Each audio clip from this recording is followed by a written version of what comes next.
So I think the premise for most people getting into the martial arts is that learning technique will save me. And one thing that I don't explicitly teach through such graphic, terrible examples is that technique is part of it for sure, but internalizing things so they become intuitive, they become spontaneous. It replaces whatever hardwiring we once had with something that is more likely to be functional and avoid the freeze or the non reaction, which is actually quite possibly the most dangerous thing that can happen in self defense. Thought about the idea of intuition, and I thought, what is intuition? How do people use that to protect themselves? And I thought, well, I think a lot of people would probably say, if just off the top of their heads, intuition is similar to instinct, right? It's like automatic reactions that we just have. We're born with them. We learn them from a very, very young age.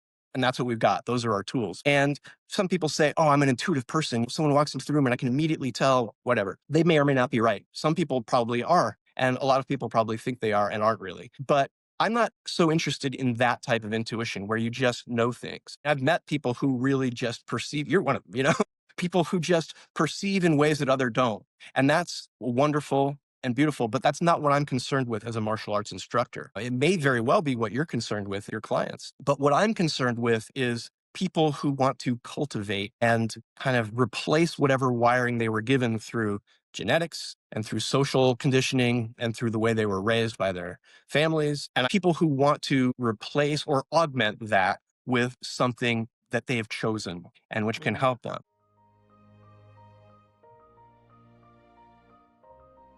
Hello, friends. It's me, Donna Bell, your host of To Hum is Human, a podcast where we explore the transformative power of tuning into our intuition to express our passionate purpose. I appreciate you taking the time today to listen. We're going to delve into where the body leads, movement, mastery, and inner knowing, because intuition isn't just a mental process, but also how your body can give you signals. Whether you're a martial artist, a seeker, or simply someone learning to trust your inner compass, this episode offers a compelling look at intuition as a practiced, embodied experience. I'm so excited to introduce my next guest.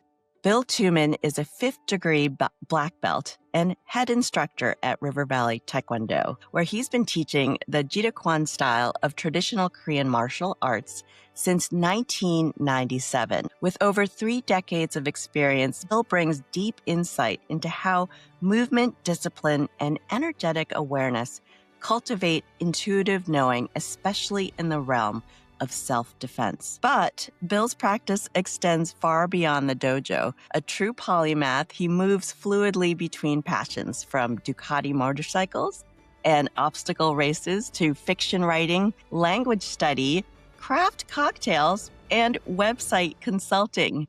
Our conversation is a layered exploration of how the body can lead us, not just in combat, but in creativity, clarity, and presence. Welcome, Bill. Wow, thank you. I hope I can live up to that introduction. Well, we've known each other for a while through the art and design world, but when I learned about your background in martial arts, I was so curious to know more. And you've always struck me as a really athletic person. You play tennis, you compete in obstacle races. What draws you to sports, and what do you enjoy about them? Well, thank you for having me here. It's fun to talk about these things. Boy, what a fundamental question. I am one of those people who just likes to equally inhabit my mind and body. I think it really is the belief of martial arts practitioners and many other kind of people across all sorts of disciplines throughout history that to truly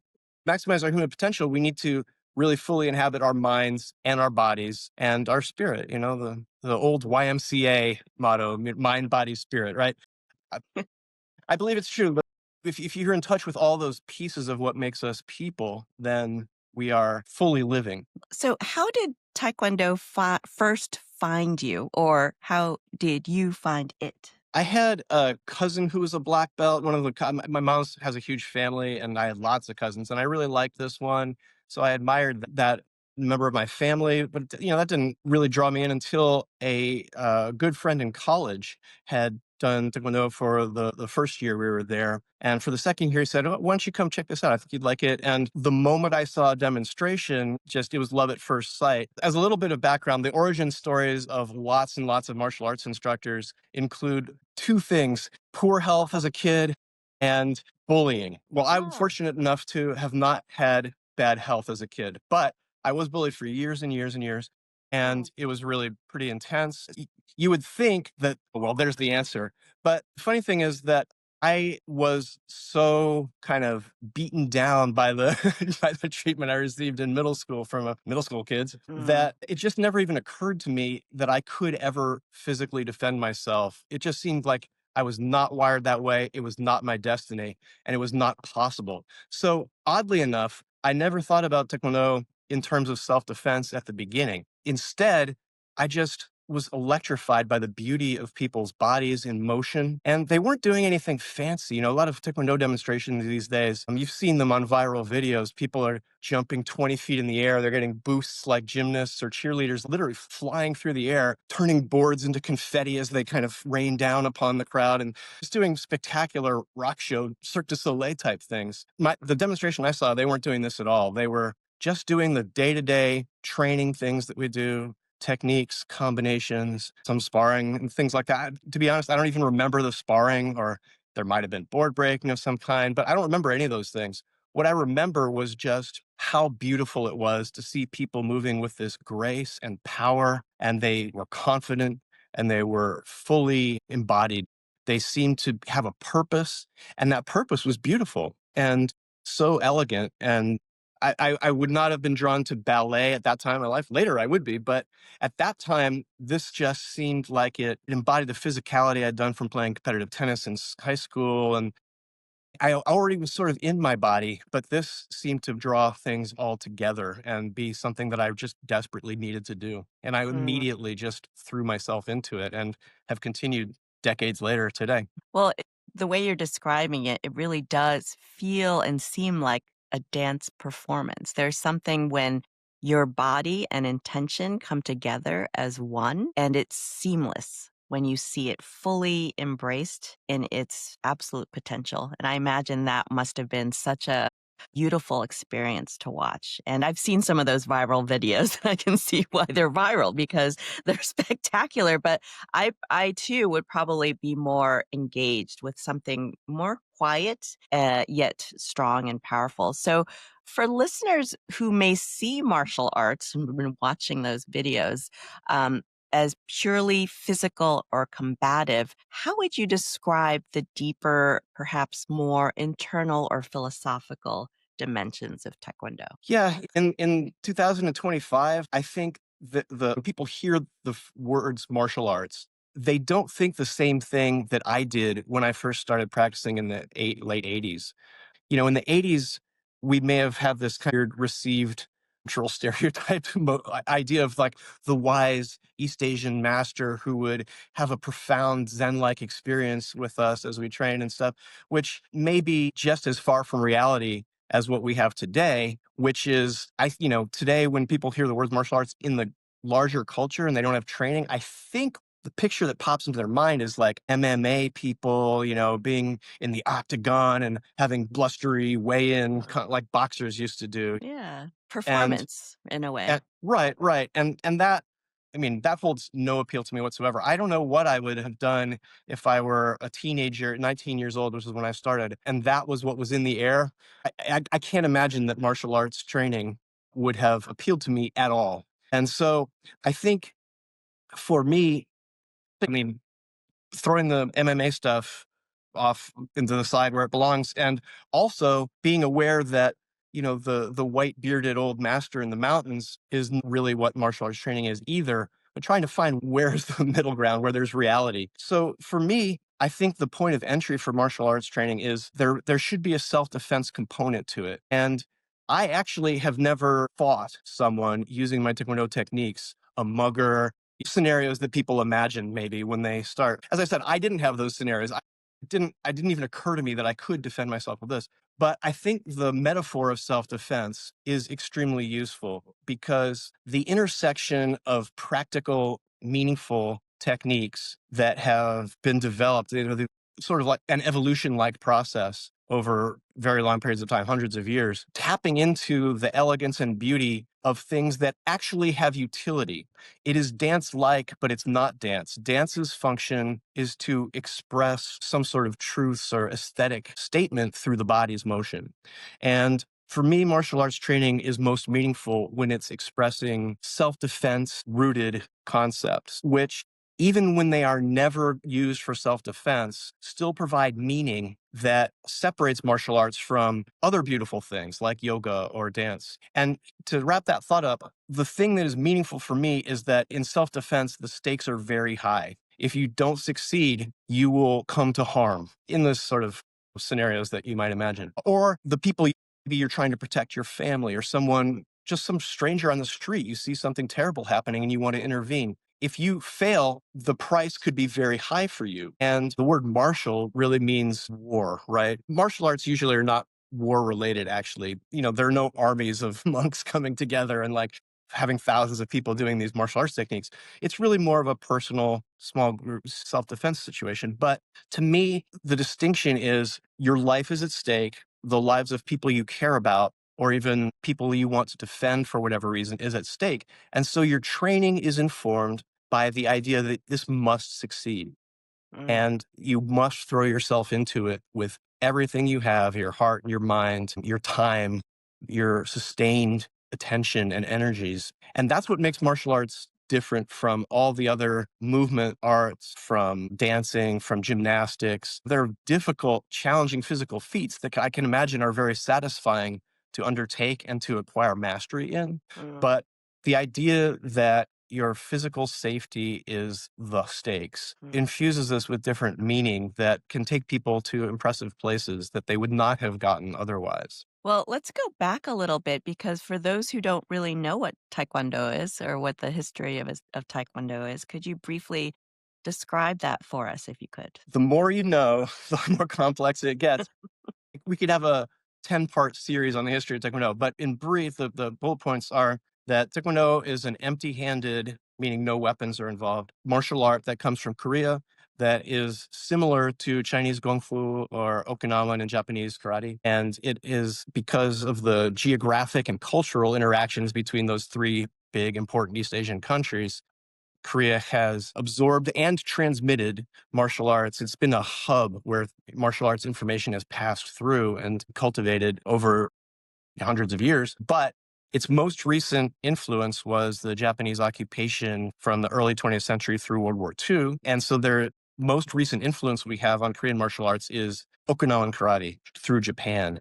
So people who study the way these martial arts look and function can clearly trace significant influences from those Okinawan developed traditions. Mm, And so it's an empty-handed martial art, which means the functionality comes from within the body and not from wielding some sort of tool. And that's important. Within the realm of Korean martial arts, Taekwondo is most commonly studied as a competitive martial art because of, I won't go into the details of that, but it has a sort of sporting component in Korea and everywhere in the world. It's extremely popular. But interestingly, our school doesn't do that at all. We don't do any competition. I've never been in any kind of martial arts competition. None of my students has. And that sort of layer of meaning we turn away from and turn again back toward the sort of self-defense model and toward internal cultivation, mm, which is really, I think, what you're most interested in. And mhm, frankly, what I'm interested in, because, like I said, I've never used this in the terms that most people think, which is mm.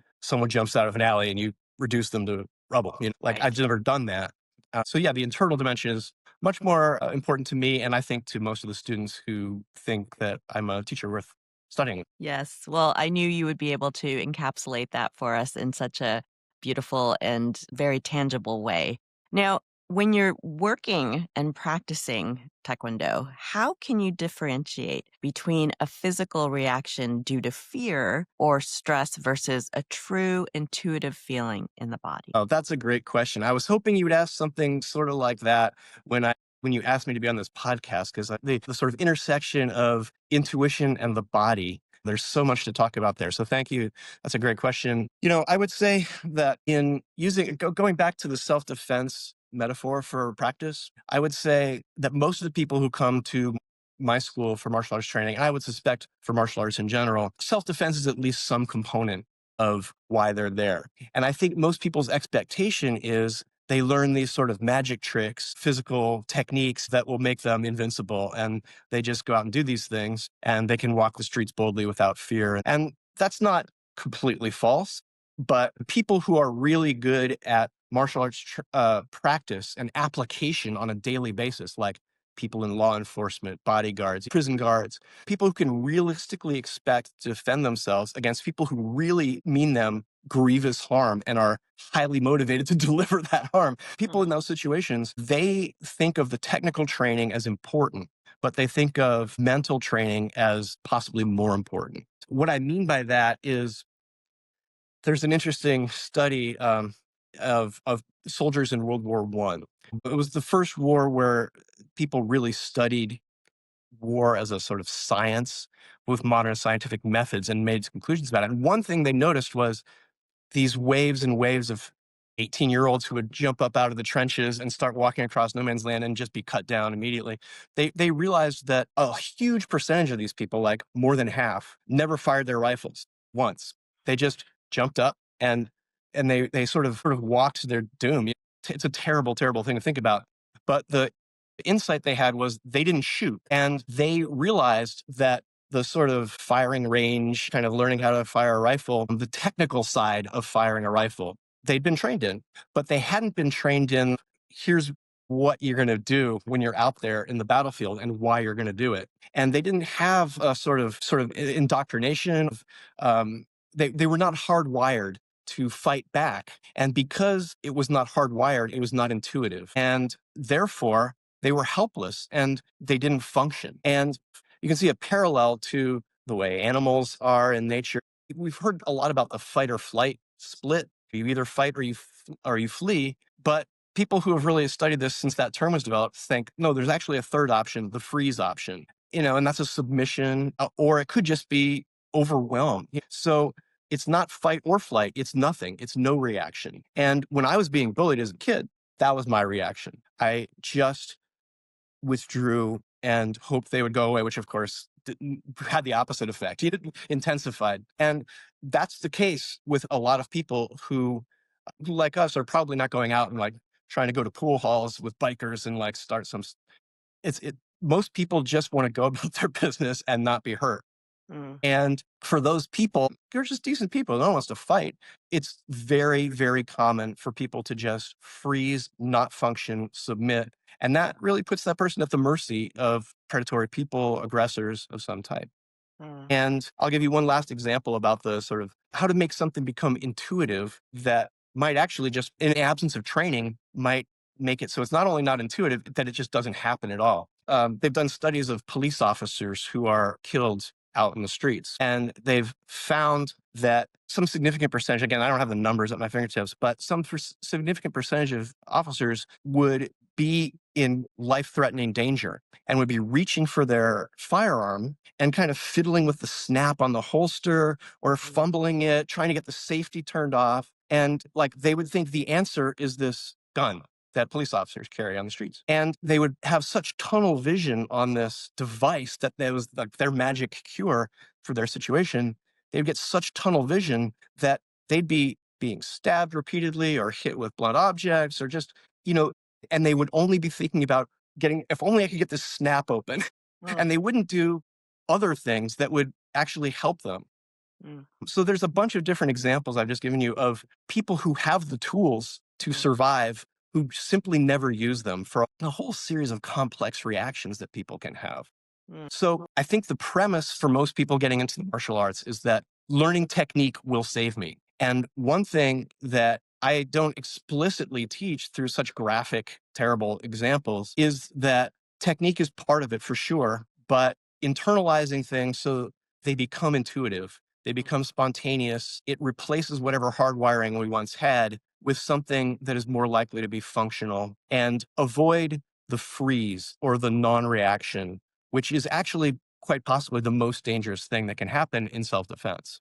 Well, that's such a powerful description that you gave us there because I could really visualize the situation. And gosh, what would I do? I would probably freeze because this isn't something natural that's within us to know what the next cue would be. And Taekwondo requires such intense discipline, repetition, and precision. I wonder within that structure, is there room for spontaneity within the intuition? Because I know in this sort of felt experience and embodiment, is there room for that kind of creativeness within? I think there is. And, when you asked me to be on this podcast, I thought about the idea of intuition. And I thought, what is intuition? How do people use that to protect themselves? And I thought, well, I think a lot of people would probably say, if just off the top of their heads, intuition is similar to instinct, right? It's like automatic reactions that we just have. We're born with them. We learn them from a very, very young age. And that's what we've got. Those are our tools. And some people say, oh, I'm an intuitive person. Someone walks into the room and I can immediately tell whatever. They may or may not be right. Some people probably are. And a lot of people probably think they are and aren't really. But I'm not so interested in that type of intuition where you just know things.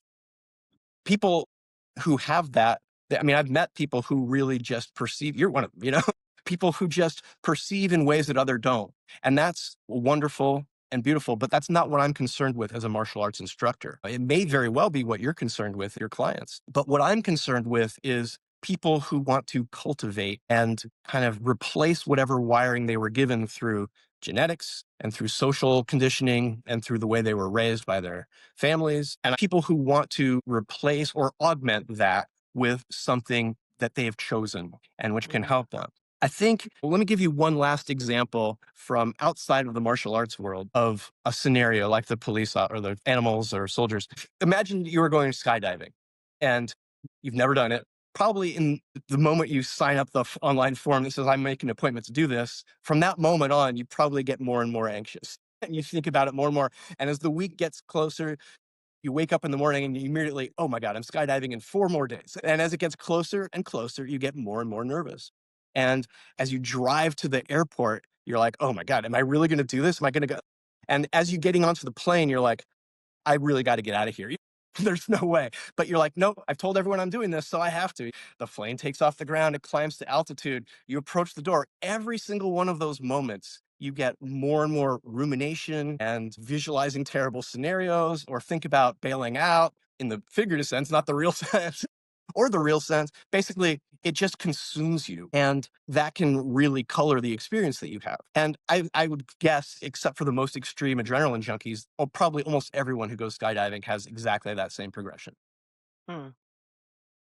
They've studied professional skydivers, like military skydivers who just dive all over and over and over again. And when they land on the ground, cut the chute loose, run up with your rifle, like whatever you're going to do, people who have to function and cannot have these problems. And they've determined that from the moment these folks step out of the door and are free falling, their mind is as wild and active as the untrained people. Interesting. You might not expect that. Yeah.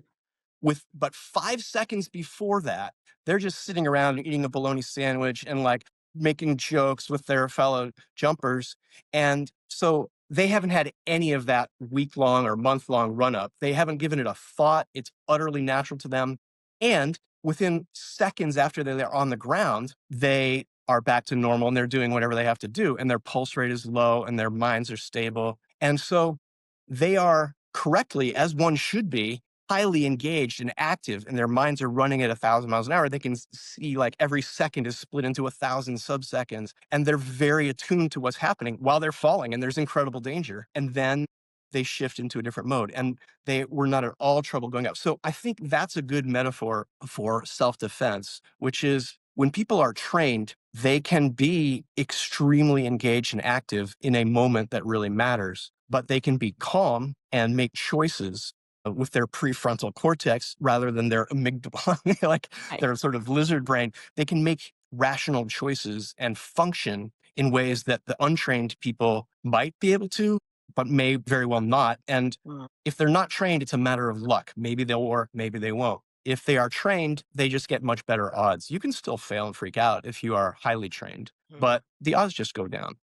Mm. And so that's my goal as a martial arts instructor, which is to give people patterns and experience that allow them to say extremely stressful situation and dangerous situation is actually kind of familiar. I've been here many times. I know what to expect and I know what to do. And I don't have to figure out what to do at the moment that it's happening, which is impossible.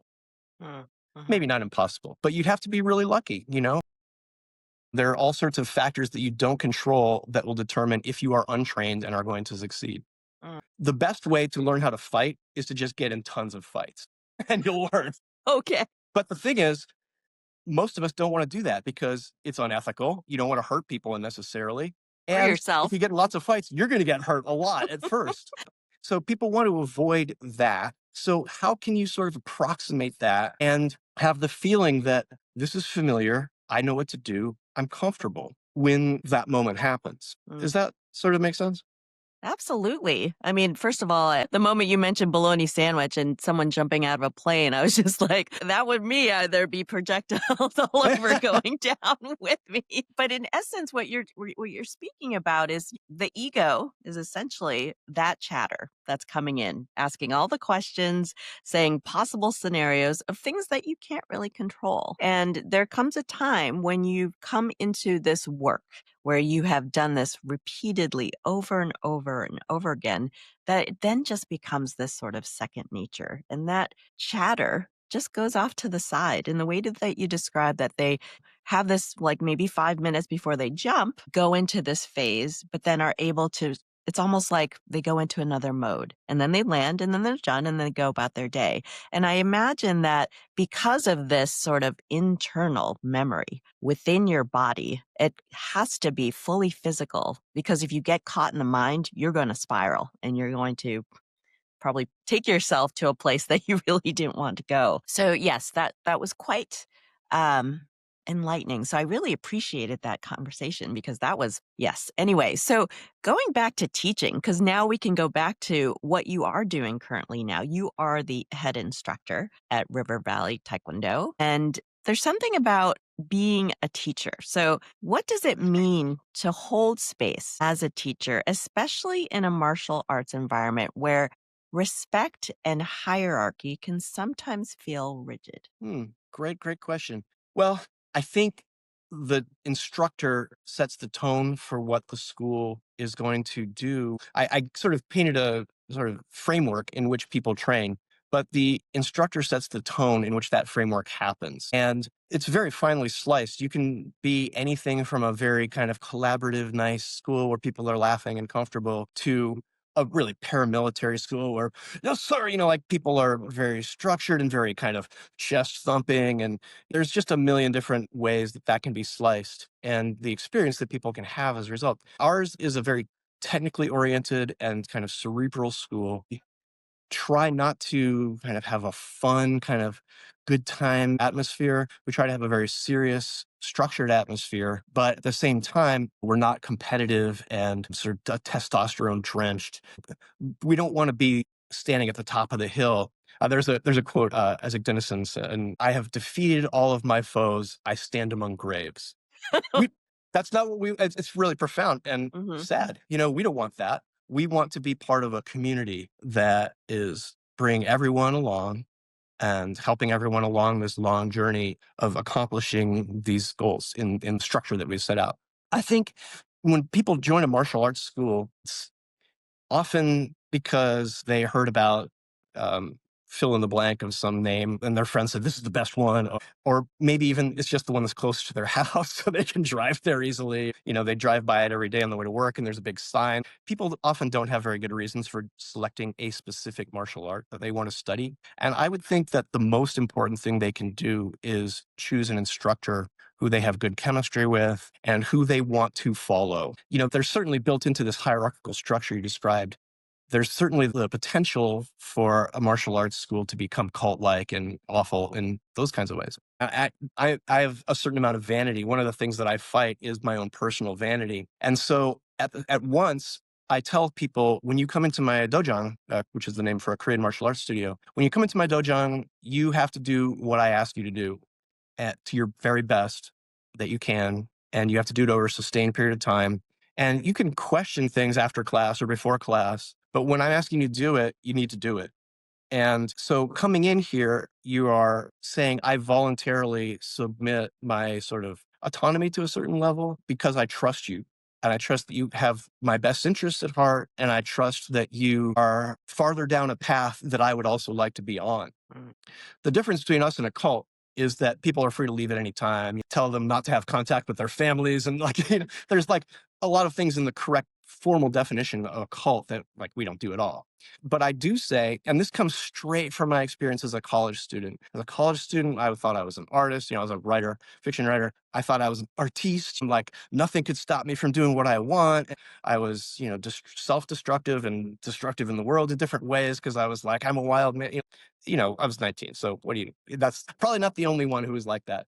But, I had all this sort of intellectual reason for thinking that's what I should be and must be. And so my first teacher was actually kind of a wild man himself. He and his dad wrote a book about their journey in a sailboat, 25-foot sailboat around the tip of Cape Horn from the east coast of the US to the west coast of the US. They went around Cape Horn, the southernmost tip of South America, where there are 40 to 60-foot waves and some of the worst weather that exists. Their boat would go up to the top of these waves and then plummet down the other side, go underwater, pop back up just for days at a time. And so he's done amazing things that most of us will never even think about. And having that person say, when I'm outside this dojang, I just do whatever I'm crazy. But when I'm in here, I'm very focused. I embrace a tradition that I have evaluated and subscribed to, and I follow what my teacher asked me to do, period. And that's the one place in the world and in my life that those rings are true. All other times I'm in charge and I do what I want.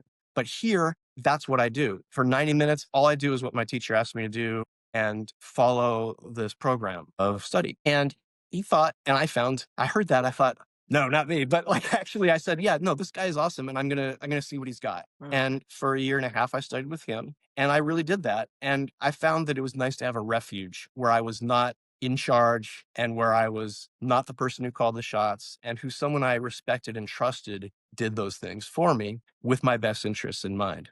And so I think And that that's, really is a sacred space. It's kind of an yeah, honor to be able to provide that for a student in a way that they can feel fully supported in and be receptive to whatever's coming in during that time. Now, you've been practicing Taekwondo for a very long time. And in these modern days of technology and virtual spaces, do you find that modern students come in perhaps a little disconnected from their bodies or intuition? I think you're onto something. It is something that we struggle with. And again, earlier in the conversation, I said, I think people, when I started practicing martial art, had a different conception of what that was than people do right now. Part of it is because MMA has been really successful in marketing themselves and they're just at the front of the line in the conversation. Also, I think you're right. Like people have a different way of perceiving the world now. They really do because of our device. We all know why. But one of my best friend's wife was a professional ballet dancer for years. And then after, she aged out, got a PhD in performance studies and is now a scholar, ballet scholar. I talked to her about martial arts, the way I see the martial arts world trajectory headed, and parallels with ballet, with classical music, with even jazz music, with like all sorts of popular or more sort of elite kind of conservatory style art forms. They all seem to be suffering to some degree from people having less of an attention span, having less will to commit to something that requires sustained attention, sustained confrontation with difficulty for years. Like, if you imagine what it's like to be in a ballet academy or go to Juilliard for instruments or performance, like those things are extremely difficult. And the rewards, frankly, I mean, what does a ballet dancer get paid? Like, what kind of acclaim does someone in the core in a ballet, company? Like, there's just not a lot of financial reward or prestige on stake here. You must love it. It must be the thing that drives you. And I really think I don't want to be like one of these kids these days because it's actually not just kids, it's everybody, it's all people. Mm-hmm. I think just the notion of mindful, sustained confrontational with difficulty has suffered. People are not as willing to do those things. Mm. And I don't know if they would label it in their mind as, well, it's too hard, or it's just easier to follow Instagram poets and like their 10-line little insights or whatever they are. Like, that's my engagement with poetry now. Mm. I don't know if it's that simple, but I think there are a lot of parallel lines in our culture that are driving us to just not value sustained, difficult engagement that lasts years and years and has a predictable development. Someone who studies martial arts seriously for 1 year, I can expect them to be in a certain place, and studies for 5 years, I can know where that's going to go. And if they're there, if they come to class all the time for 10 years, I know where that's likely to lead them. But people don't even have the process of wanting to engage with that in a way that Mm. they once did. Mm. I don't know. Is that what is that asking the question you're asking, or is that answering a Yes. different question? No, I mean, I think it covers a lot of bases when it comes to embodiment and presence, especially in these times. Now, Bill, what does mastery mean to you now that you've evolved your practice for almost 30 years? Right. It's the sort of 10,000 hours, right? Or it's probably a lot more than that. I haven't counted. But yeah, it's been a while. I think mastery, it's funny because there is a title within the martial arts world. If you achieve a certain level of certification, now you're a master. Yesterday you weren't, but today you're a master. And it's really funny. One of the funniest terms that I think I've ever seen is a sort of newish term. People draw lines at different places, but typically fifth degree black belt is where people get called masters in probably the most different styles of martial arts.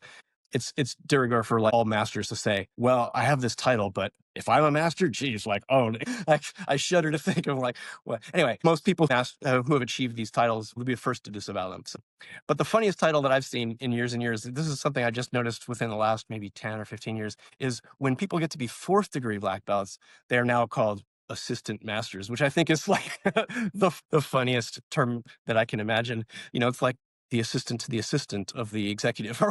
Like, it's Right. it's so meaningless and so American and Hmm. so anyway, I kind of respect the old school martial arts that either they don't have signifiers of rank, or maybe they have white belts and black belts, and they're like, if you're not a black belt, you're a white belt. At some point, you've mastered the basics, or like done well, I don't know. It's kind of like graduating from college. You're not all knowing when you have a bachelor's degree, but you understand a field of study that you can then go on to develop and become a master in. So I don't know. This is not really directly answering your question, but I guess it's just to say that most of the metrics that people have for declaring mastery are not metrics that matter to me and most accomplished martial artists. They just don't matter to them very much at all because they recognize that those metrics are often not real. And Mm. so to answer your question, instead of evading your question, I would say that a lot of it becomes a matter of just accumulating a lot of experience and having a lot of different kinds of experiences, and to have breadth of experience and not just narrowly focus on what an instructor has asked you to do. I think you can go a long way by doing what I said earlier, which is go in, do what the teacher asks you to do as well as you can every single time, and just keep doing that. But even that can only go so far. And I think one of the things that you're getting at is the ability to take the set of tools that you've learned from a good instructor, make them your own, and use that as the starting point for your own pursuit of mastery, which is why every martial arts instructor will say getting a black belt is not the congratulations, open the champagne, we're done. It's the beginning. It means that you've achieved enough that you even have the ability to understand what is possible. And Uh-huh. then you go and pursue that. And the teacher can continue to help. But at some point, after years and years, you just, coming back to the beginning of our conversation, you just know what to do. You know Hmm. what's right. You have confidence, you have certainty. And not only that, when you do that thing, it works out because you're right. Like, there's a lot of false mastery where you get a piece of paper that says you're a fifth degree black belt now, or whatever your sort of level is. And you're like, great, now I'm a master. You got to pay attention to me because I'm a master. I'm a master. Did I mention that I'm a master? There are lots of people with that mindset who haven't tested themselves, not through fighting, but through having a set of things that they want to accomplish and then accomplishing them. Mm. And so I think a shorter answer to your question might be mastery is understanding a worthwhile vision and knowing how to embody that It may involve passing it along to another generation. It may involve doing good works. People's definition of Mm, what they're trying to accomplish varies, but mm, it means that you are truly living and embodying that thing that you sought many years mm, ago and mm, are doing that thing. And I guess the last thing, just to put a bow on that, I would say that journey doesn't end. mm, People who think that they have acquired mastery and now just go and, yeah, I just master all day. That's what I do. mhm. No, it's, teaching certification. Teachers have to get these continuing education certificate. Like if you're not doing the equivalent of that and continuing to develop and are static, then that's that's not really what people are looking for. And I don't think Mm. that's what people, I don't think that's what earns that title. Right. Well, I imagine too that humility is also part of mastery as well, because you know that you don't know everything and perhaps you'll never know everything.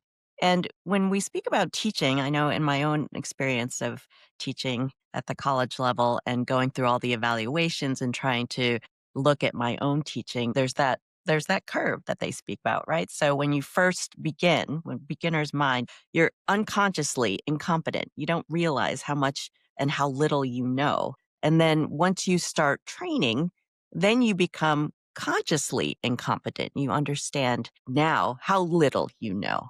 And that at a certain point, and perhaps this is on its way to so called mastery, you then become consciously competent. And there's a certain confidence that comes with that and exudes from you in the way in which you embark on what you do. But then, of course, on the downside, if you've been doing it long enough, you then become unconsciously competent. And when that happens, that's when you stop learning and, in essence, sort of rest on your laurels. And as a teacher, that's not really where you want to be. Like some people say, oh, I'm consciously competent when I'm in the flow, I'm just doing everything I need to do. But in essence, it's actually no. There's a point where you turn off your learning and then you sort of disengage with that whole process of what brought you there in the first place.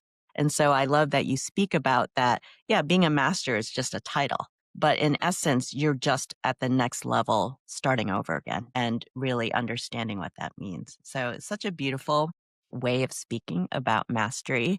And listeners who are here taking the time to really understand what we're speaking about today, I love how you speak about how your practice is a spiritual practice because you're not just battling out there, if you do in case get into that scenario, but you're also battling what's within and sort of how you bring to the table that in which you're working on that particular day, right? Because every day is absolutely different. What's something that Taekwondo has taught you, not about fighting or form, but about being human? Well, I can never answer a question directly. I always answer questions with stories. So sorry about that. I guess I would say that when you're a liberal arts major in college, as I was an English and creative writing major. People at job interviews say like, "So what's that doing for you?" Or like even at Thanksgiving, like whenever family gatherings, when people are like, "Oh, great English major, you making a lot of money?"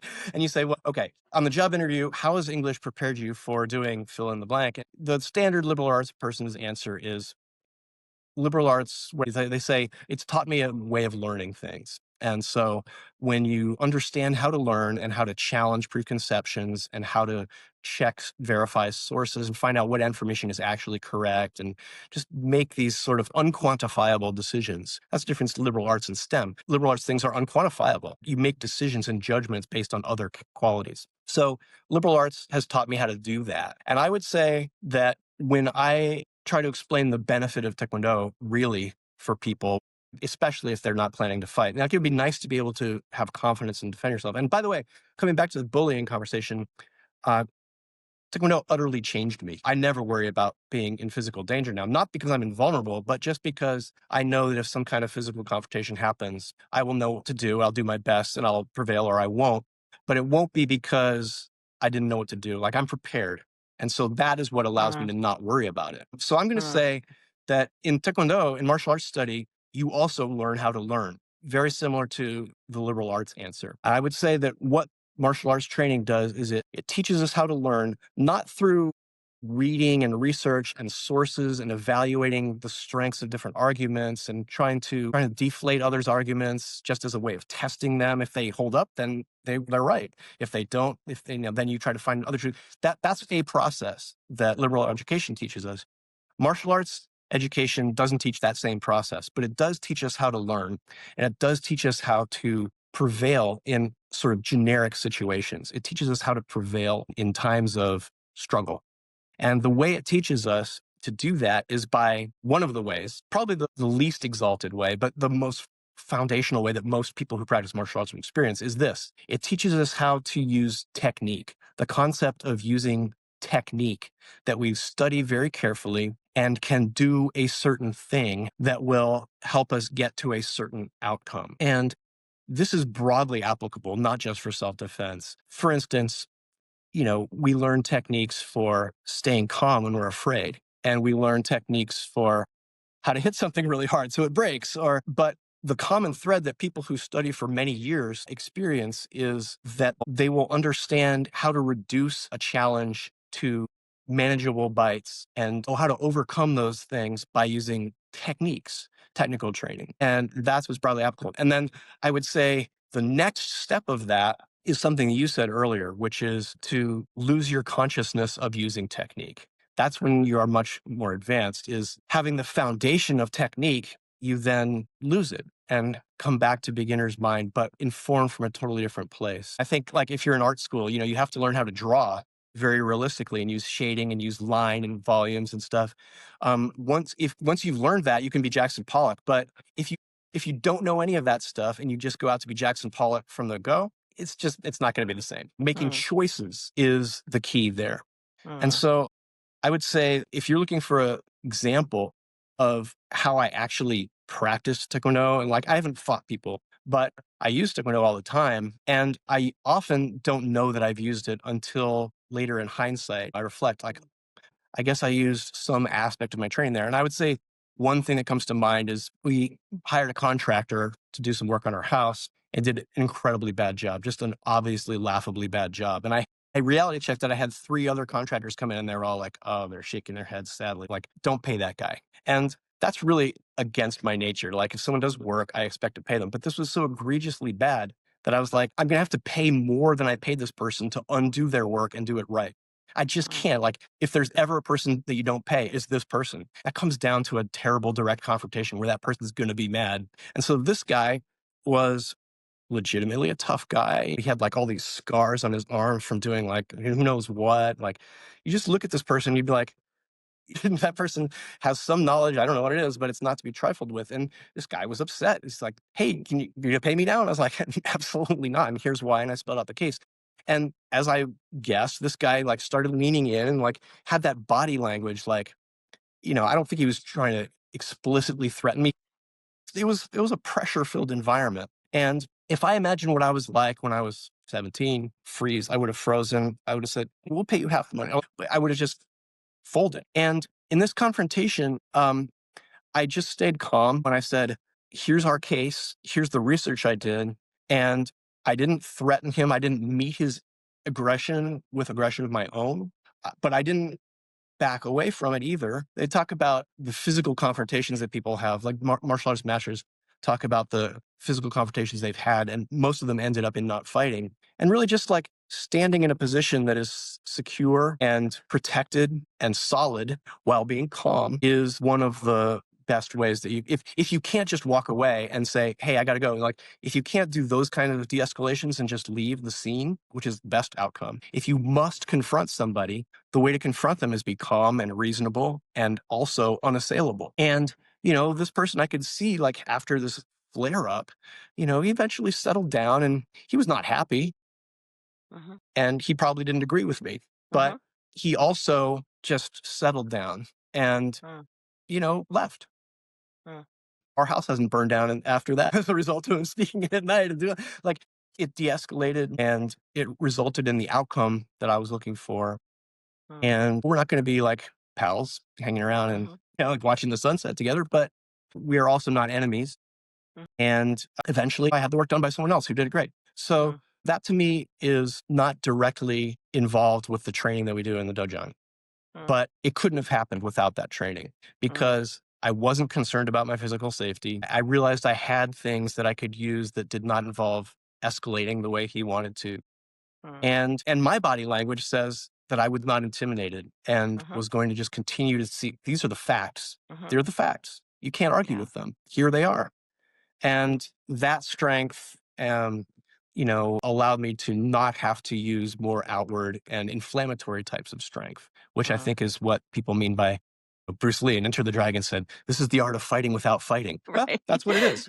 Right. Well, and I think that's a great tool for listeners, or at least something to think about when they come into a situation like that. And if they're someone who may never be on the mat with you, but to should there be a moment to arise, to kind of pause, hopefully, and find a place of unassailability. Like if you can within you to bring a conflict resolution situation to a place of mutual respect and pause and conversation. How do people find more about you, Bill Tuman, in your school? Well, this internet thing I think is real. I think it's really going somewhere. We have a website and it's River Valley TKD. So TKD for Taekwondo, rivervalleytkd.com. And there is more information than you could possibly want there. And people can actually just come to our dojang. We moved to downtown Northampton into the dojang of our dreams. It's big, beautiful, has these elegant old hardwoods. And people can just come. We're on the fourth floor of the building at 25 Main Street, which is between the Dirty Truth and Fitzwillies. And people can just come. Bill Tuman, thank you so much for joining me today and sharing such a grounded, expansive, honest perspective on intuition, movement, and the wisdom of the body. This conversation reminds us that mastery isn't about domination necessarily. It's really about deep listening, alignment, and presence, from the disciplined path of Taekwondo to the spontaneous clarity of inner knowing. I so appreciate you being on the show today. Thank you so much, Donabelle. I'm really happy you asked me. And you said nice things about my answers, but your kind of summaries of them were so beautiful and eloquent too. I feel like you see me. I feel like you get me and what we're doing here. So I'm so grateful for that chance to do that. Thanks for being here. I hope something from today's conversation stayed with you or gave you a new way to look at things. That awareness, that pause, that's where things start to shift. If you enjoyed this episode, please subscribe, leave a review, or share it with someone who might need it. You can learn more about my work and what's coming up at sonorouslight.com, and you can follow me on Instagram at @tohumishuman. Until next time, keep humming.